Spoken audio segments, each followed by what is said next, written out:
All right, today we're jumping into a huge Supreme Court case, one that's been called everything from a victory for states' rights to a devastating blow to civil rights.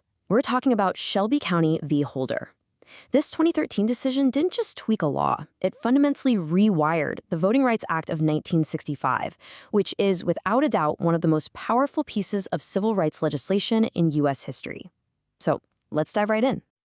So here's the game plan. First, we're going to look at the groundbreaking law that started it all. Then we'll get into the legal challenge that pushed this case all the way to the top. We'll break down what the majority said and then what the dissent said back. And finally, we'll look at the real-world impact, the ripple effects of this huge decision. Okay, so to really get what's going on here, we've got to go back in time a bit, all the way to 1965. The Voting Rights Act, or the VRA, was a massive deal. It was designed to fight back against decades of really awful, systematic racial discrimination at the ballot box. But it wasn't just a simple blanket law. It had this really clever two-part structure that worked together. All right, so first up is Section 4. This created what's called the coverage formula. You can think of it like a targeting system. See, the VRA didn't hit every state equally. Instead, this formula pinpointed specific places, the covered jurisdictions, that had a really clear, really bad track record of using things like literacy tests to stop people from voting. And you could see it in their incredibly low voter turnout numbers back then. And that's where Section 5 comes in. This was the enforcement part, known as pre-clearance. And folks, this was the real teeth of the law. It meant those specific covered places had to get a green light from the federal government before they could make any change to their voting rules, so the burden of proof was on them to prove their new laws weren't discriminatory. It was a huge shift. So for decades, this was the law of the land. Congress kept reauthorizing it with massive support from both parties, but then, around 2010, the ground started to shift. Shelby County, Alabama, which was one of those places under federal oversight, filed a lawsuit, and their claim was bold. They said after almost 50 years, this whole system was just not constitutional anymore. Their argument was pretty simple, really. They said, look, that formula in Section 4 is based on data from the 1960s and 70s. America has changed. It's not fair to keep us under this special federal microscope based on problems that are, in our view, ancient history. So the case goes all the way to the Supreme Court. What happens? Well, it was a nail-biter. In a tight 5-4 decision, the majority actually sided with Shelby County. And you can pretty much boil down their entire reasoning to one powerful analogy. They said the formula was like using a 50-year-old nap to navigate a modern city. It just doesn't work anymore. Chief Justice John Roberts, who wrote for the majority, put it very plainly.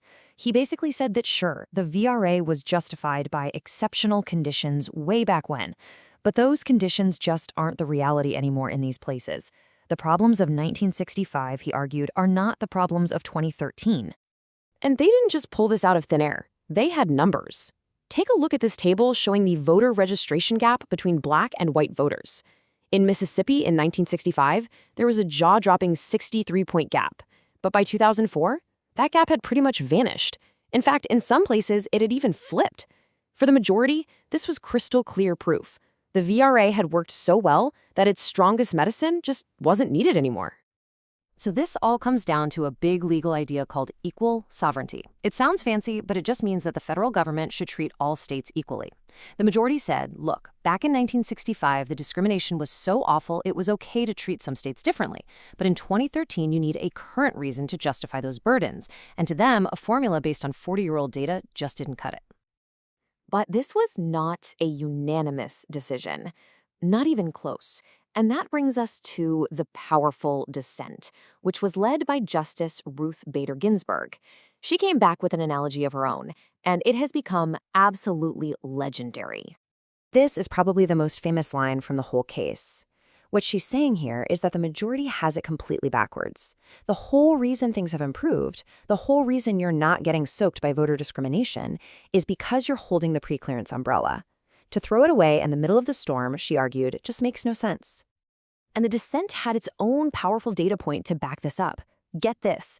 Between 1982 and 2006, the pre-clearance process stopped over 700 proposed voting changes because they were found to be discriminatory. 700. For the dissenters, this was a smoking gun. It was proof that Section 5 was still actively working, still catching bad laws, and was as necessary as ever. Ultimately, the dissent's argument boiled down to this.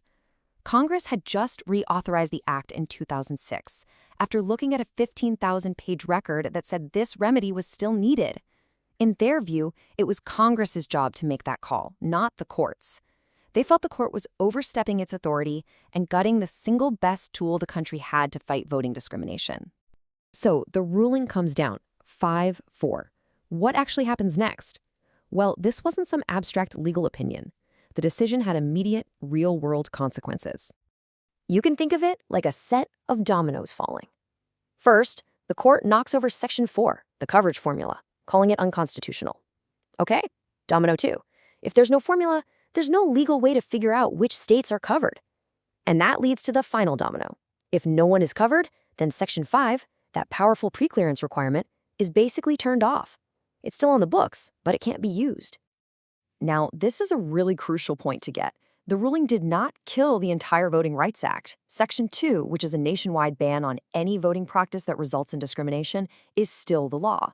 But here's the difference. Section 5 was like a proactive shield. It prevented discriminatory laws from ever taking effect.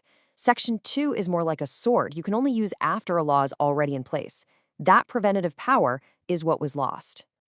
And so, that leaves us with the big question that still hangs over this whole decision.